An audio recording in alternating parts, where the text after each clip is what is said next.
Yes, my dear friends, welcome back to the channel. Very good afternoon to you guys all out there, wherever you are on the continent of Africa, in Europe, in America, in Canada, Australia, right in Southeast Asia. Ladies and gentlemen, it's a beautiful, hot Monday afternoon.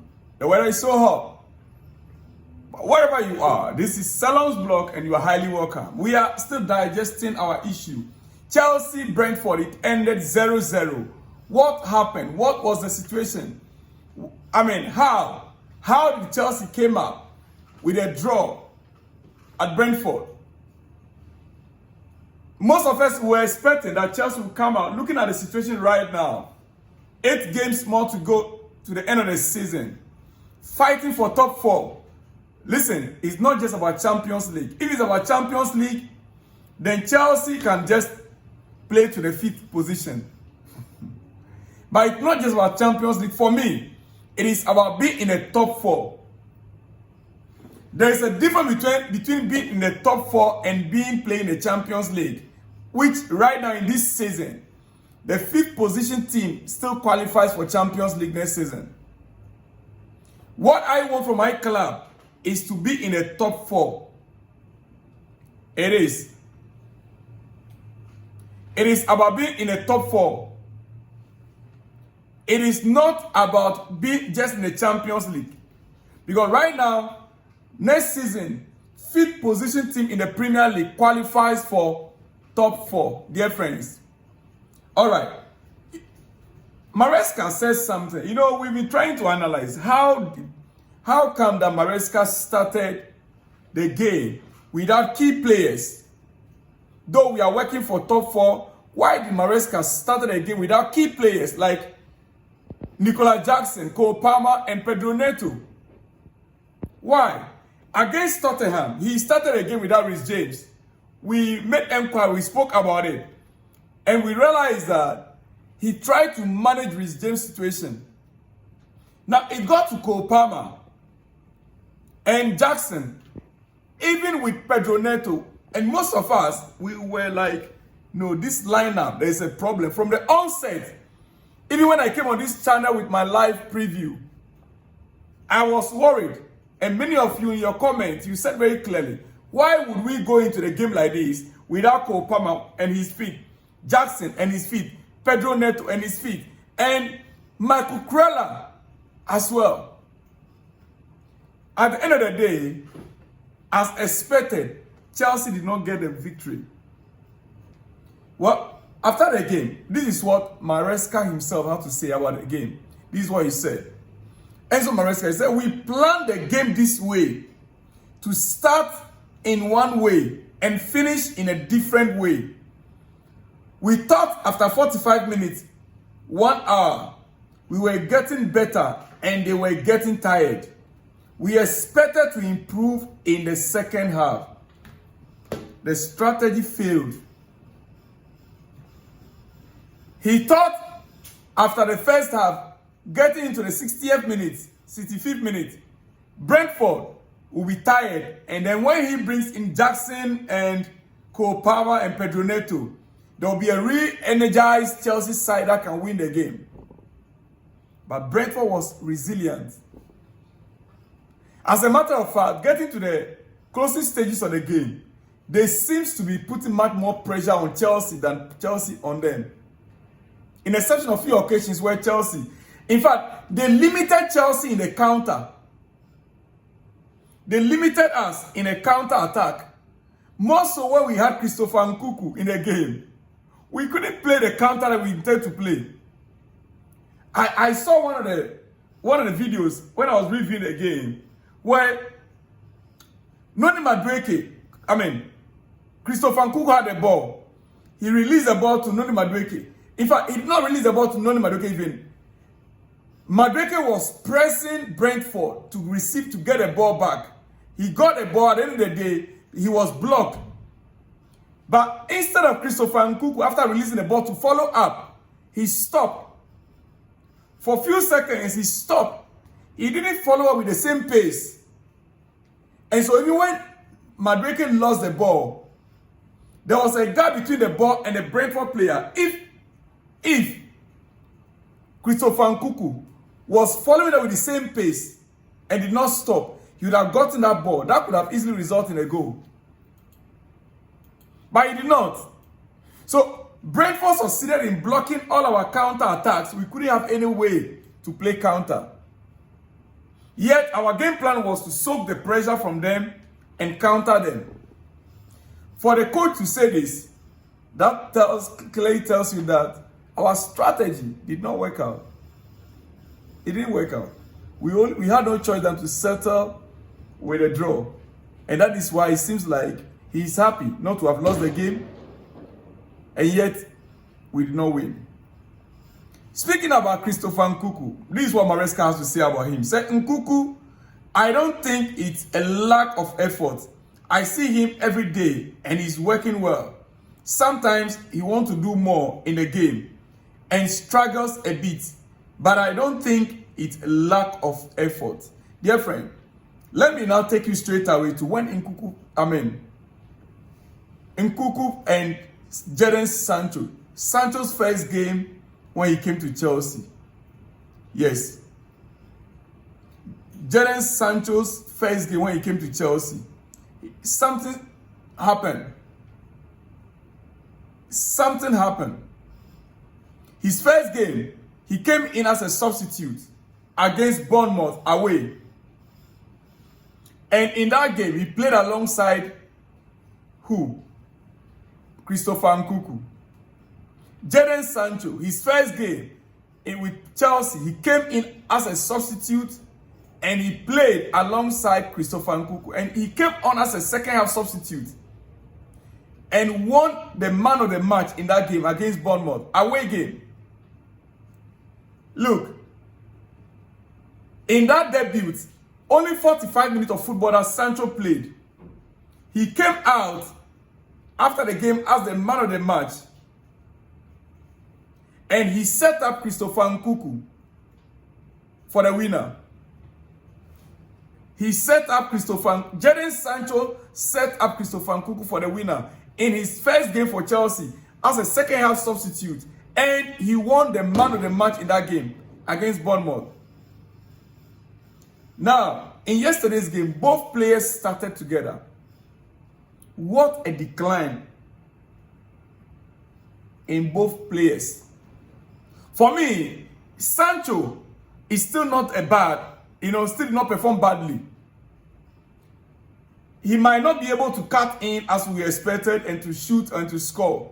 But he delivered at least, like I said yesterday, I'll give Sancho 6.0. But my main concern is Christopher Nkunku. I've heard many said, oh, Chris is not a 9. Yes, I agree, he's not a 9.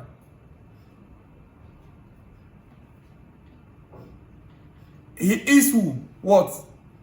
False 9. Playing behind the 9. Okay? Now, playing behind the 9 is what it was very clear in that yesterday's game that he failed even to play behind the 9. Ask me how. The moment he failed to follow up on the ball with Madueke, when Madueke was pressing Brentford, and he stopped, behind the 9 simply means that you have to do the dirty work behind the 9.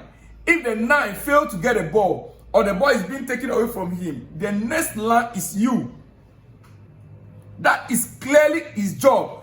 That is what we have. That is what we call the second 10.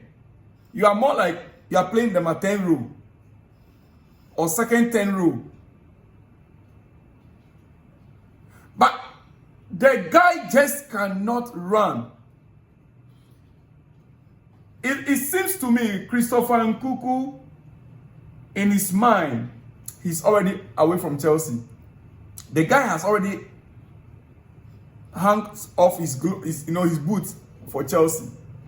No more effort. I don't see any real effort from Christopher Nkunku in Chelsea shirt. He's hung off his boots already. His socks is taking them off. His shirt is hanging it up for Chelsea. His heart is no longer with Chelsea. The first player I want to see go in the summer is Christopher Nkunku.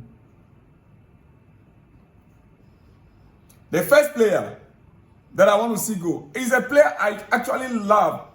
I wish that he's up and doing. When he first came to Chelsea, I saw him, even under Pochettino, when we were in the US of A for the preseason, 2023-2024 season.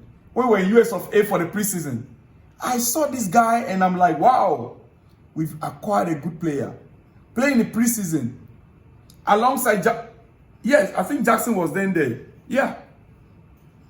Even with Andrew Santos in the setup. Until the injury, the last game before we left US. Then we came back. The entire season, you were nowhere to be found due to the injury. When you recovered, what happened? If it's about a system that does not suit him, then please let him go. If the system Enzo Maresca is playing doesn't suit him, please, he should go. Then we know that we are still lacking one extra player to buy. In that case, we can go for our Osimhen and go for our Delap, in place of him. We cannot continue like this, dear friend. When you look at the table right now, it's true. Chelsea still has a chance to qualify for the Champions League. But the games that we have right now in hand, ladies and gentlemen, on your screen, are the next games Chelsea has to play. On your screens currently. Our next game is on Sunday. Before then, we're going to play Conference League on Thursday. But we are talking about Premier League here. We are playing Ipswich on Sunday, home game. Then we go away to Fulham, right? Then to Everton. Everton home. Liverpool also, we are playing them home. Then we have Newcastle. Manchester United, we have Forest. Listen, both Liverpool, Newcastle, Manchester United, and Nottingham Forest, these are not going to be easy games. United are fighting for survival. They might like to use us to shine. United, they might like to use us as the last big team to shine for the season. Then we have Newcastle, that is just breathing on our nerves. Closely behind us. Then we are talking about Forest, that are ahead of us, third place on the league table. Do you think they'll just sit back and watch us too? So when I hear people sometimes say, oh, it's only Liverpool. Guys, Liverpool, Newcastle, Man United, Forest, these are all not going to be easy games. Even Everton, who said that you're going to get it easy? The game I watched, because the system we are playing right now is like we are trying to manage some players. And I'm not in any way saying that what Enzo Maresca did yesterday, like I said earlier in my video, to risk Cole Palmer and Nicola Jackson in a game yesterday from the start wasn't the best thing. Enzo Maresca made the right choice, the right decision to rest them for them to come in the second half. But if these are the kind of players we have, then we don't have hope going forward. Chelsea do not have hope if we are to be managing this player this way. That means that we don't have hope going, because all these games that are left, in the exception of Ipswich and Fulham, and even these two, they are very trickish. Against Ipswich is a very trickish one. Against Fulham is a very trickish one. Can you tell me you can bet on these games? You cannot. Ladies and gentlemen, let me just conclude here. We're talking about possession-based football. We want to play possession-based football, right? Yesterday, Chelsea possessed over 50% of the game, of the ball. Yet we could not score. In almost every game, we dominate. But the question is, possession-based football, does it really win games? I'll prove it to you right now. On your screen, ladies and gentlemen, I'm editing it now here. On your screen is a chart or a graph. Nottingham Forest are the third place team right now on the league table. Nottingham Forest, they are the third place league team right now on the table. They are on third now on the Premier League table, right? As you can see there. But guess the least team that possession-based team in the Premier League. Nottingham Forest are the least possession-based team. They are the 20th on the table when it comes to possessions to possess the ball. They are on the number 20th. And how many teams are playing in the Premier League? 20 teams in the league. So they are the last in the bottom in terms of ball possession. But they are third on the league table. Well, I leave the rest for your judgment. Tomorrow is Tuesday. I'll be back with more analysis. Right now, as it stands, Chelsea, we are still in Champions League position. When I mean Champions League, it could be fifth position. Yeah, not necessarily fourth position. But what we targeted, what our target was, is to be in the fourth, at least. Ladies and gentlemen, let me rest my case here. I'll be back in the next one with more exclusives. Shalom and peace.